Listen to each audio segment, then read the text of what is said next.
Hello guys, in this video let's discuss what we will cover in this series. So in the first part of this series we will cover app insights for Azure functions, and in the second part of this series we will cover app insights for our ASP.NET Core web application. Now let's discuss about app insights for Azure function. So we will create function app and we will deploy it in Azure portal and we will configure app insights for it. Then we will find the custom logs in app insights, that is the logs which we write in our Azure function, so something like this.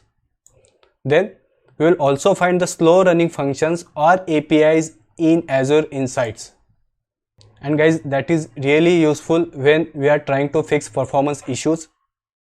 And finally we will find the error or exceptions details, and we will also find the complete trace of that error.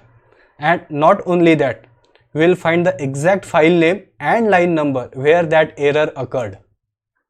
And after Azure functions, let's discuss app insights for our ASP.NET Core web app. So we will create our ASP.NET Core web app and we will deploy it in Azure App Service, and we will configure app insights for this Azure App Service.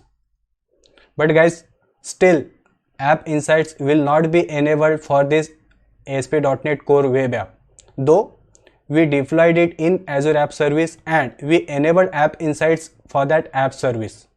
But to enable app insights for this app, we need to make a few code changes as well. So we will make those code changes to enable app insights for our ASP.NET Core web app. Then we will find the custom logs in app insights. So for example, logs which we write in our application, so something like this. Then we will find the slow running pages from our app in app insights, and finally we will find the error or exceptions thrown from our app, and we will also find the complete trace as well.